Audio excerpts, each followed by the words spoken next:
우리 눈으로라도 옆에 한번 인사 한번 할까요? 눈으로라도 얼마나 감사한 이 역사적인 순간. 감사. 아이 돌보시느라 고생하십니다. 오늘 오후에 잠깐 저희 교회 성도님 한 분을 만나게 되어졌는데 그분이 주일학교예요. 우리 주일학교 전생님 훌륭하시잖아요. 아마 쭉 예배를 듣다가 저희가 통합 예배 때 혹시 여러분들은 제가 선포했던 저의 말이 아닌 선포했던 말씀 혹시 기억하실지 모르겠어요. 집에서 엄마가 자녀 이름 부르면 엄마가 가장 사랑하잖아. 예를 들어서 우리 채안이 엄마가 우리 채안이를 가장 사랑하잖아. 이렇게 얘기를 했더니 아니라는 거예요. 하나님이 나를 가장 사랑하신다는 거예요. 그 말씀을 기억하고 말씀의 능력을 우리가 믿고 오늘 그 말씀을 붙잡기를 소망합니다. 아이들, 엄마들, 아빠들 참 쉽지 않을 텐데 분명히 하나님 역사하시고 우리 또 4명의 우리 다음 세대들도 우리가 보는 것과 다를 수 있습니다. 뚫고 들어갈 것입니다. 뚫고 들어갈 것인데 함께 중보해 주십시오. 오늘 여호수아 24장 나누고 싶은 게 참 많습니다. 부족해도 너무 많은 긴 내용이잖아요. 나누고 싶은 내용이 되게 많은데 고민하다가 이번 주에 끝내고 다음 주부터 갈라디아서 가야 되니까 오늘 한 번에 나누는데 다 나누지는 못하고 오늘 이제 몇 가지 보려고 하는데요. 여호수아가 마지막 말을 하는 장면입니다. 성경에 보면 제 기억에 세번역 같은 경우는 고별사라고 표현되어 있고 그냥 유언이라고 생각할 수도 있겠죠. 지난주 말씀 기억하시나요? 우리 기영 전사님께서 들으라 라는 제목으로 말씀 선포해 주셨던 23장은 여호수아가 이스라엘의 지도자라고 할 수 있는 리더라고 할 수 있는 자들을 불러놓고 했던 마지막 고별사 유언이었고요. 오늘 24장은 이스라엘 전체를 불러놓고 여호수아가 선포하는 두 번째 마지막 고별사 혹은 유언이라고 생각하시면 됩니다. 죽기 직전에 가장 그가 하고 싶은 말을 처음에 23장에서는 리더들을 불러놓고 했다면 오늘은 모든 이스라엘 백성들 적어도 장정만 60만 명은 되었겠죠. 성경 본다면 그 수많은 12지파를 다 불러놓고 사는 마지막 말입니다. 저 여러분들이 중간만 읽었는데 여러분들은 챔피언들이니까 꼭 이렇게 뒤에 읽으라고 읽는지 모르겠지만 여호수아 24장을 다시 보시면 좋겠는데 24장을 크게 두 부분으로 나눈다면 1절부터 28절까지와 29절부터 33절까지로 나눌 수 있을 겁니다. 크게 두 부분으로만 나눈다면. 근데 1절부터 28절까지는 간단하게 요약하자면 이러한 내용들입니다. 여호수아가 이스라엘 백성들에게 말하는 장면인데요. 이스라엘 모든 지파를 세겜이라고 하는 지역에 모으고 그들 앞에서 지금까지의 이스라엘의 역사를 되돌아봅니다. 아브라함부터 시작되는 지금까지의 역사를 간단하게 선포합니다. 그러면서 무엇을 말하냐? 하나님만 섬겨라. 오늘 제목이죠. 여호와만 섬겨라 라고 강하게 선포하면서 성경에서 뭐라고 표현하죠? 중요한 단어, 우리 기영 선생님이 여러 번 선포해 주신 건데 언약, 약속을 갱신한다, 맺는다라고 표현하는데 약속을 맺고 그 모든 내용을 하나님의 율법책에 기록하고 그 증거로 큰 돌을 세우면서 오늘 이 돌이 여러분들과 내가 맺은 이 언약을 기억하는 증거가 될 것이다 라는 내용이 1절부터 28절까지입니다.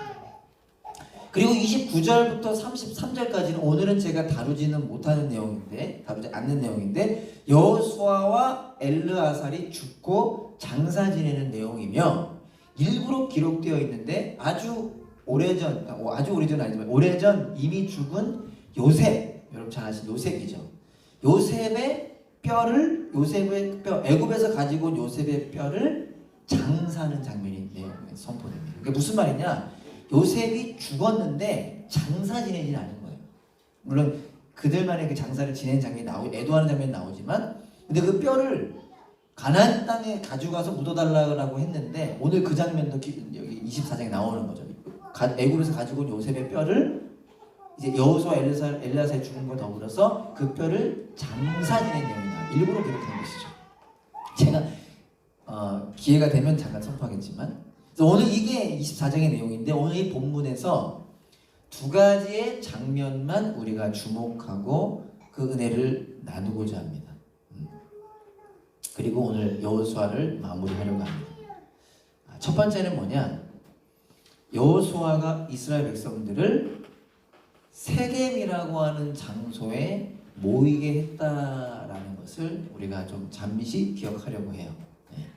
쭉 듣고 다 까먹더라도 그냥 핵심만 기억되시길 바라는데, 마지막 고별사를 하는데 어디서 하느냐?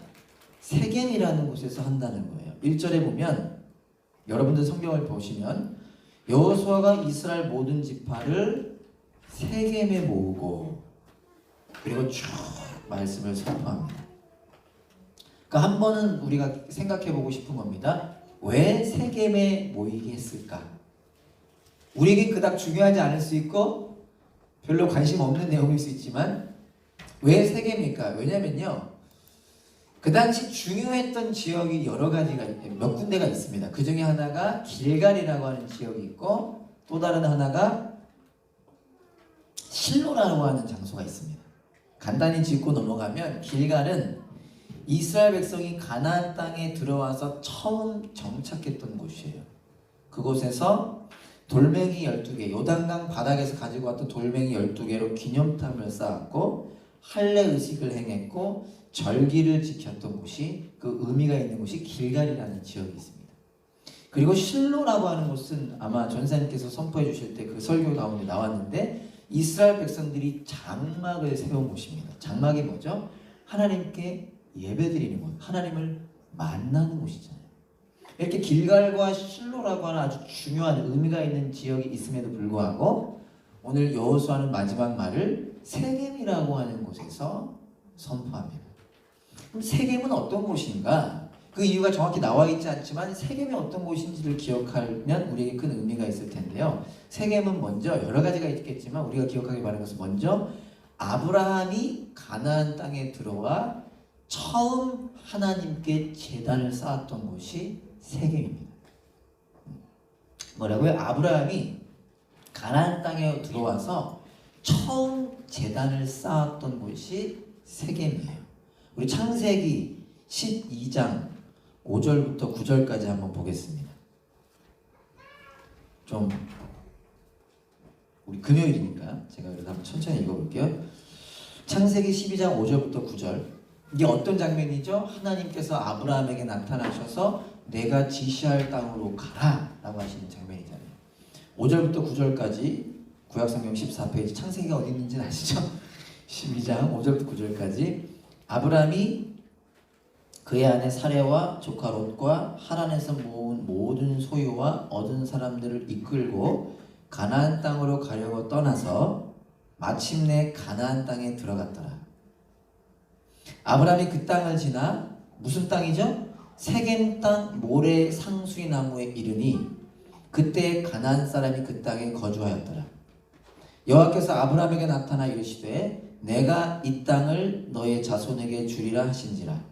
자기에게 나타나신 여호와께 그가 그곳에서 제단을 쌓고 거기서 베델 동쪽 산으로 옮겨 장막을 치니 서쪽은 베델이요 동쪽은 아이라. 그가 그곳에서 여호와께 제단을 쌓고 여호와의 이름을 부르더니. 여기까지만 읽겠습니다. 여기 나오죠. 하나님께서 아브라함에게 내가 지시할 땅으로 가라. 그 땅은 가나안 땅이었습니다. 내가 너로 복이 되게 하겠다. 큰 민족을 이루겠다 라고 말씀하셨잖아요. 그리고 가나안 땅에 그 하나님의 말씀을 붙잡고 갖고 가나안 땅에 도착했는데, 처음 도착한 곳이 세겜이라고 하는 곳에서 제단을 쌓습니다. 제단을 쌓는다는 것은 무슨 의미죠? 하나님께 예배했다라는 거예요. 아브라함은 본래, 아브라함의 아버지는 우상 장사하던 사람이잖아요. 하나님을 모르던, 우상을 섬기던 가문의 사람이었던 아브라함이 그에게 나타나신 하나님을 믿고 그 하나님을 따라가서 도착한 그곳에서 하나님을 예배했던 곳이 세겜이라는 것입니다. 이해되시나요? 그곳이 세겜이라는 거예요. 지금 여호수아가 이스라엘 백성들에게 마지막 고별사를 하고 있는데, 이스라엘 백성의 시작이 누굽니까? 아브라함이잖아요. 또한 세겜은 어떤 곳이냐? 그 아브라함의 아들의 아들 야곱, 그 야곱이라고 하는 사람이 아버지를 속인 후에 도망가잖아요. 형이 죽일 거라 그래서. 그래서 형 삼촌 라반의 집으로 가서 오랜 시간 머물다가 다시 하나님이 돌아가라고 해서 가나안 땅에 돌아오게 되는데, 돌아와서 처음으로 산 땅이 어디냐? 세겜 땅을 삽니다. 이게 오늘 우리가 읽진 않았지만 저와 여러분들이 오늘 본문 여호수아 24장 밑에 부분에 나와요. 나중에 한번 읽어보시고, 오늘은 창세기 33장 한번 보겠습니다. 창세기 33장 18절부터 20절까지 보겠습니다. 창세기 33장 18절부터 20절까지 51페이지 창세기 33장 18절. 야곱이 밧담 아람에서부터 평안히 가나안 땅 어디에 이른대요? 세겜 성읍에 이르러 그 성읍 앞에 장막을 치고, 그가 장막을 친 밭을 세겜의 아버지 하몰의 아들들의 손에서 베크시타에 샀으며 거기에 제단을 쌓고 그 이름을 엘렐로 해 이스라엘이라 불렀더라. 그러니까 야곱이 돌아와서 처음으로 산 땅이 세겜이고요. 뿐만 아니라 야곱이 도착해서 그곳에서 뭐라고 선포하냐? 이제는 하나님만을 섬기겠습니다. 제가 이제는 하나님만을 예배하겠습니다라고 자기가 가지고 다니던 우상을 다 땅에 묻으면서 결단했던 곳이 이 세겜이에요. 본래 하나님 섬기겠다고 했던 야곱인데 여전히 자기 마음대로 살다가 다시 돌아와서 결단하는 곳이라는 얘기죠. 창세기 35장으로 가봅시다. 그 뒤에 보면 35장 1절부터 5절까지, 여러분 따라오고 계시죠? 금요일이니까 괜찮을 것 같은데 제가 읽어보게 1절부터 5절까지 보겠습니다. 하나님이 야곱에게 이르시되 일어나 베델로 올라가서 거기 거주하며 내가 내 형 에서의 낯을 피하여 도망하던 때에 내게 나타났던 하나님께 거기서 제단을 쌓으라 하신지라. 야곱이 이에 자기 집안 사람과 자기와 함께한 모든 자에게 이르되 너희 중에 있는 이방 신들을 버리고 자신을 정결하게 하고 너희들의 의복을 바꾸어 입으라. 우리가 일어나 베델로 올라가자. 내 환난 날에 내게 응답하시며 내가 가는 길에 나와 함께 하신 하나님께 내가 거기서 제단을 쌓으려 하노라 하며, 그들이 어떻게 하죠? 자기 손에 있는 모든 이방 신상들과 자기 귀에 있는 귀고리들을 야곱에게 주는지라. 야곱이 그것들을 세겜 근처 상수리나무 아래에 묻고 그들이 떠났으나 하나님이 그 사면 고을들로 크게 두려워하게 하셨으므로 야곱의 아들들을 추격하는 자가 없었더라. 그러니까 다시 요약하자면 세겜은 어떤 곳이냐? 아브라함이 하나님께 처음 예배했던 곳, 야곱이 다시 하나님께 결단했던 곳. 그러니까 요약하자면 하나님의 약속이 선포되고 하나님의 약속이 시작된 곳이에요. 그것을 아까도 얘기했지만 언약이라고 하죠. 나는 너희의 하나님이 되고 너희는 나의 백성이 될 것이라고 하는 하나님의 그 은혜가 시작된 곳이라는 겁니다. 그리고 하나님을 향한 믿음이 시작된 곳이에요.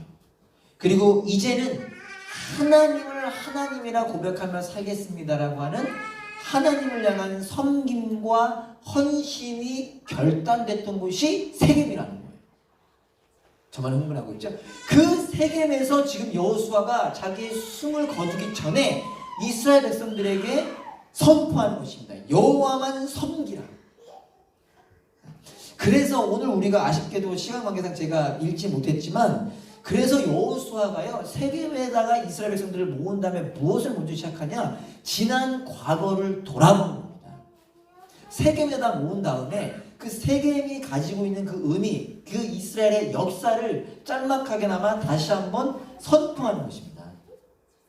그래서 여호수아 24장 2절에 보면 여호수아가 모든 백성에게 이르되 이스라엘 하나님 여호와께서 이같이 말씀하시기를 옛적에 너희의 조상들 곧 아브라함의 아버지 나홀의 아버지 데라가 강 저쪽에 거주하여 다른 신들을 섬겼으나 내가 너희의 조상 아브라함을 강 저쪽에서 이끌어내어 가나안 온 땅에 두루 행하게 하고 라고 시작하면서 그들의 역사, 그들의 과거를 돌아보게 하는 겁니다. 세겜에서, 그 과거가 있었던 그곳에서. 그러면서 14절은 이렇게 시작하는 거예요. 오늘 본문 처음 절인데 14절은 이렇게 시작하는 겁니다. 그러므로 그러므로 이제는 라고 시작합니다. 이해되시나요? 이스라엘의 과거를 돌아보면서 그 과거가 담겨있는 세겜 땅에서 여호수아가 선포하는 겁니다. 그러므로 이제는 여호와를 경외하며 온전함과 진실함으로 그를 섬겨라. 즉 약속하시고 그 약속을 신실하게 이루신 하나님을 기억하라는 것입니다. 그리고 그 하나님을 섬길 것을 마지막 유언으로 말하고 있는 것입니다. 이 그림으로 여러분들이 기회가 되신다면 그 기회를 만들어서 다시 여호수아서를 기도하면서 묵상하시면 그 은혜가 더 다가올 것입니다. 아니면 곧 있으면 7월 5일부터 성경송도 시작하니까 여호수아까지 금방 가잖아요. 그때 다시 이것을 기억하시면 좋겠습니다.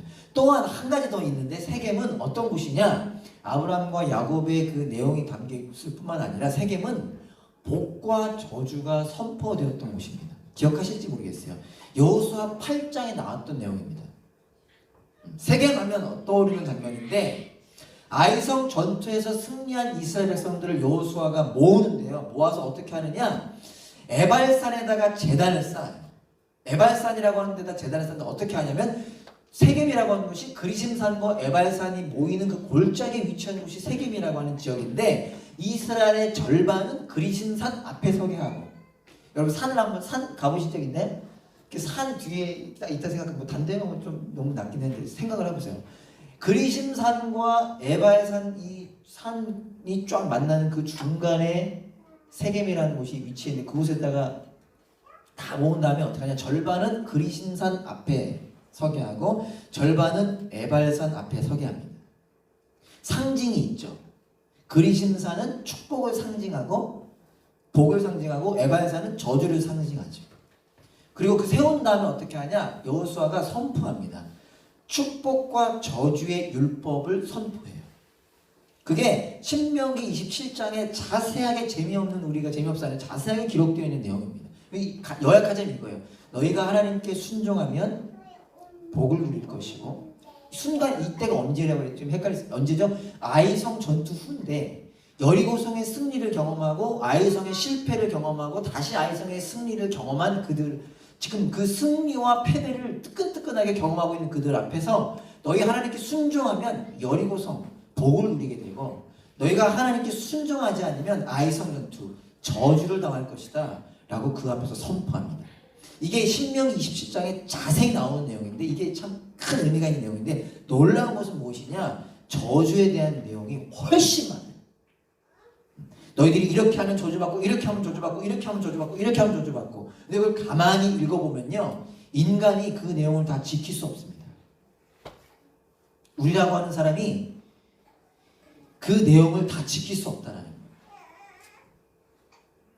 인간의 끝, 죄인의 끝이 저주이며 멸망인 것을 선포하는 것입니다. 그러면서 그것이 어디로 이어지느냐? 그래서 하나님께서 찾아오셨다는 거예요. 너희들의 인간의 끝, 너희들 이거 다 지킬 수 없는 존재야. 인간의 끝이 무엇인지 아니? 저주와 멸망이라는 거예요. 그래서 하나님이 찾아오셨다는 거예요. 그래서 여러분 이게 신약은 어떻게 이어지죠? 그 저주를 누가 감당하십니까? 예수님이 감당하시잖아요. 화목 제물 되시잖아요. 그래서 놀라운 것이 아까 제가 뭐라고 해요? 제단을 어디다 쌓느냐? 그리심산에 안 쌓고 에발산에다가 제단을 쌓아요. 저주를 상징하는 산에다가 제단을 쌓는단 말이에요. 그 저주를 누가 감당하신다고요? 예수 그리스도께서. 그러니까 지금 여기서도 무엇이 선포되고 있느냐? 이 세겜이라고 하는 곳에서 축복과 저주가 선포되는 그곳에서 하나님의 은혜와 하나님의 사랑과 하나님의 용서가 나타나고 있다는 것입니다. 그곳이 세겜이라는 거예요. 그래서 이 역시 여호수아는 과거를 돌아봅니다. 너희들 전쟁에서 어떻게 이겼고 어떻게 졌는지 기억하지? 발람에 대한 것 하나님께서 어떻게 해결하시는지 기억하지? 하나씩 이야기하는 겁니다. 그러면서 무엇을 선포하는 거냐? 친히 약속하시고 친히 그 약속을 이루신 신실하신 하나님을 기억하게 하는 것입니다. 너희들이 요단강을 어떻게 건넜는지 너희들이 여리고성을 어떻게 이겼는지를 기억하게 하면서 그 하나님을 섬길 것을 마지막 유언으로 당부하고 있는 것입니다. 그래서 오늘 이 여호수아를 마치면서 여기에 있는 우리만이라도 오늘 이 여호수아의 마음이 저와 여러분들에게 전달되기를 바라는 것입니다. 세겜에서 이스라엘 백성들을 향한 그 신실하신 하나님을 기억하라고 하는 그 여호수아의 마음이 저와 여러분들에게 전달되기를 바라는 거고요. 나아가서 우리를 통해서 온 교회와 나아가 온 지역에 전달되기를 바라는 것입니다. 예수님께서 12제자를 통하여 수많은 교회를 세우지 않으셨습니까? 그러니까 여기에 있는 여러분 한 분 한 분을 통해 여러분들의 가정이 세워질 것입니다. 허락 안 받고 얘기해서 이제 바로 저기 은서 나중에 한번 고맙다고 하면 은서가요. 제가 이게 정확한 표현은 아닐 수 있는데 주위에서 누군가가 못한다고 하잖아요. 그럼 이렇게 얘기해요. 예수님 믿는 사람이 못하는 게 어딨어? 그런데 은서가 이 은서가 아니라 저 은서가 여러분 한 사람을 통하여 가정이 세워질 줄로 믿습니다. 우리가 주님을 바라보는. 그리고 저와 여러분들이 더 간절하게 기도하면서 꿈꿨으면 좋겠어요. 우리를 통하여 이 교회가 건강하게 세워질 것입니다. 그리고 이 교회를 통하여 이 지역이 세워질 것입니다. 우리가 그것을 더 기대하면서 더 갈망하기를 소망합니다. 두 번째는요. 여호수아의 우리가 너무 잘 기억하고 있는 여호수아의 말에 주목하려고 하는데 15절을 보면 여호수아가 이렇게 얘기하잖아요. 만일 여호와를 섬기는 것이 너에게 좋지 않게 보이거든 너희 조상들이 강 저쪽에서 섬기던 신들이든지 또는 너희가 거주하는 땅에 있는 아모리 족속의 신들이든지 너희가 섬길 자를 오늘 택하라. 얘기해요. 너희 누구 섬길지 오늘 택하라 라고 이야기해요. 그리고 19절에서는 이렇게 이야기합니다. 자세히는 오늘 나누지 못하지만 여호수아가 백성에게 이르되 너희가 여호와를 능히 섬기지 못할 것이다. 누구 섬길지 선택해라. 그랬더니 계속해서 대답해요. 우리가 여호와만 섬기겠습니다. 여호와만 섬기겠습니다. 여호와만 섬기겠습니다. 그래놓고서 19절에 여호수아가 그 대답을 듣고서 뭐라고 하죠? 너희 여호와 능히 못 섬길 거야. 이렇게 얘기해요. 이 여호수아의 말에 잠깐이나마 주목하길 바라는데요. 여러분 너희가 누구를 섬길지 섬길 자를 택해라 이 말이 자 누구 선택할지 택해라 이 말일까요?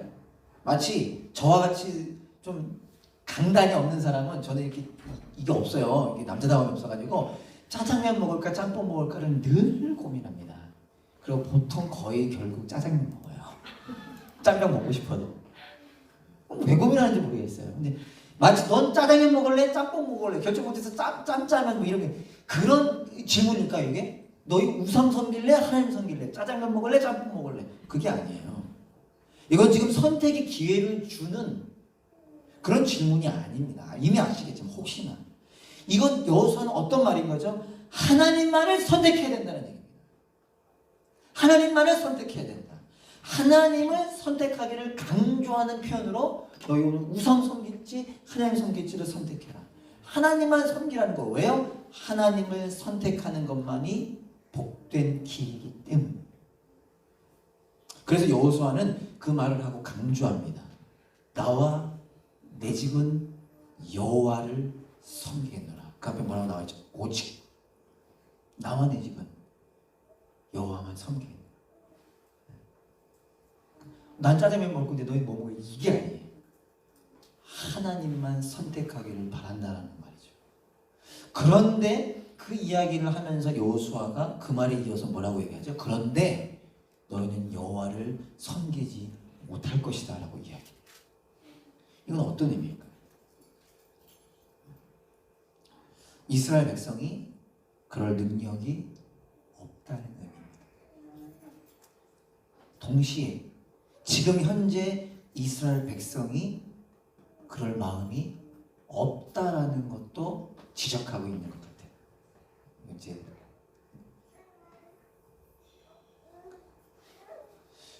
여호와만 섬기겠습니다. 여호와만 섬기겠습니다라고 선포하고 있지만 여호수아가 너희들 그런 능력이 없다라고 지적하면서 너희들 그런 마음이 없다라고 지적하고 있는 것 같아요. 그 증거 중에 하나가 무엇이냐? 23절에 보면 여호수아가 이르되 그러면 이라고 해요. 그 성경에서 또다시 강조하자 뭐라고 해요? 그러면 이제 너희 중에 있는 이방신들을 치워버리고라고 이야기해요. 신기하지 않나요? 이제까지도 이스라엘 백성들에게는 우상이 있었습니다. 이제까지 100%다 그렇다라고 말하기 어렵겠지만 이스라엘 백성들에게 있어서 하나님이라는 존재는 자신들을 위해 존재하는 것이죠. 그러니까 우상도 갖고 있는 겁니다. 우상도 필요합니다. 우상도 나에게 도움이 될 수 있으니까. 그리고 그 뒤에 뭐라고 얘기하죠? 너희의 마음을 이스라엘의 하나님 여호와께로 향하라. 무엇에 대한 반증입니까? 여전히 이스라엘 백성들의 마음은 하나님이 아닌 다른 곳을 향하고 있었다는 거예요. 오늘날 수많은 사람들이 교회를 비난하는 것 중 하나가 무엇입니까? 하나님을 믿는다고 하지만 하나님을 믿지 않는 자들의 모습 아닙니까? 그거 같다라는 것이죠. 여전히 우상을 갖고 있고 여전히 다른 곳을 향하고 있었던 이스라엘 백성들, 하나님을 하나님 자체로 사랑하고 있지 않았던 것입니다. 하나님을 자신들을 위한 하나님으로 생각하고 있었던 것입니다. 왜요? 아직 하나님이 누구신지를 제대로 모르고 있다는 것이죠. 그래서 여호수아는 다시 역사를 되돌아보는 것입니다. 아브라함에게 찾아오신 하나님, 야곱에게 찾아오신 하나님, 우리에게 모세를 보내주신 하나님, 우리를 가나안 땅으로 인도해 주신 하나님, 그러므로 이제는 그 하나님을 경외하며 온전함과 진실함으로 그를 섬겨라. 아브라함처럼 야곱처럼 하나님이 어떤 분이신지를 알게 되기를 원하는 것입니다. 그래서 그 하나님을 붙잡기를 원하는 것입니다. 그래서 하나님을 섬기는 인생이 되기를 바라는 것입니다. 오늘 여호수아 말씀을 마치면서 이제 정리하려고 하는데요. 오늘 두 가지의 장면을 기억했는데 이 두 가지 장면과 더불어서 사실 오늘 제목에 선포되듯이 우리가 기억하고자 하는 것은 무엇이냐? 여호수아서는 하나님을 섬긴다라고 하는 내용으로 마친다라는 거예요. 전쟁의 이야기, 정복의 이야기, 분할의 이야기 같지만 오늘 여호수아서의 마지막은 무엇으로 끝나느냐? 하나님을 섬긴다라는 것으로 끝이 납니다. 여러분, 하나님을 섬긴다는 게 뭐죠? 다른 말로 표현한다면 하나님을 예배하는 거죠. 하나님을 섬기는 건 하나님을 예배하는 것, 하나님을 기뻐하는 것입니다. 하나님께서 이스라엘 백성들을 출애굽시키시고 이스라엘 백성들을 가나안 땅으로 이끄신 이유는 우리가 너무나 많이 들어서 잘 알고 있잖아요. 이스라엘 백성들이 하나님을 예배하도록 하기 위함이었습니다. 그리고 또 다른 말로 예배는 하나님과의 관계라고 표현할 수도 있겠습니다. 하나님께서 이스라엘 백성들이 하나님을 예배하기를 원하십니다. 그리고 그 예배 가운데 이스라엘 백성들에게 말씀해 주시고 이스라엘 백성들에게 은혜 베풀어 주시기를 원하는 것이죠. 다들 잘 알듯이 이스라엘은 실패합니다. 철저하게 처절하게 실패합니다. 온 인류가 실패하죠. 그러나 예수님께서 오십니다. 그렇죠? 너희가 예배할 때가 올 테니 곧 이때라. 예수님을 통하여 예배할 수 있게 되었다는 것이죠. 사랑하는 여러분, 우리 교회 챔피언 여러분들, 우리가 누구입니까? 우리는 하나님을 예배하게 된 자들입니다. 예배가 의무가 아니잖아요. 저희 교회 많은 성도님들 혹은 특별히 성기님들이 제가 금요 예배 오라고 하는 거에 대한 아주 큰 부담감과 이제는 도망가고 막 이제는 어떻게 하는 것 같은데, 여러분, 예배가 사실 의무가 아니잖아요. 예배는 하나님을 사랑하고 하나님을 기뻐하는 자들의 자연스러운 반응이잖아요. 물론 우리의 육신은 연약해서 피곤할 수 있습니다. 때론 가기 싫을 수도 있습니다. 그러나 우리가 오늘 이 시간 하나님을 기쁨으로 예배하는지를 다시 한번 점검해 볼 수 있기를 소망합니다. 우리가 예배 드리는 삶을 살고 있는지, 그래서 그 은혜를 기억하고 우리로 하여금 예배드리지 못하게 하는 그 우상들을 버리며 온전함과 진실함으로 하나님 앞에 나아가는 저와 여러분들이 될 수 있기를 소망합니다. 우리의 사명은 무엇일까요? 우리의 사명은 우리의 가정이 예배하는 가정이 되도록 하는 것입니다. 우리의 가정이 예배하는 가정. 우리의 사명은 이 교회가 당연한 것이지만 이 교회의 모든 지체들이 하나님을 예배하도록 하는 것입니다. 하나님을 예배하도록, 하나님을 기뻐하도록, 하나님을 즐거워하도록, 하나님을 사랑하도록 하는 것입니다. 그래서 오늘 우리가 기도하면서 우리를 점검해 보면 좋겠습니다. 이 교회가 예배드리고 있는가? 참되게 예배드리고 있는가? 하나님을 기뻐하고 있는가? 하나님을 즐거워하고 있는가? 아니면 이 세상을 즐거워하고 있지 않는가?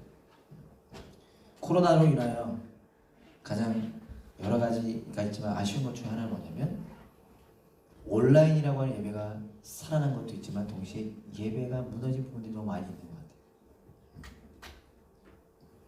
그래서 저와 여러분들이 오늘 이 시간 애통해하면서 간구하는 시간을 잠깐 갖기를 바랍니다.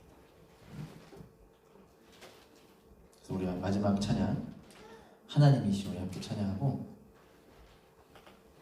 먼저 우리가 하나님의 은혜를 기억합시다.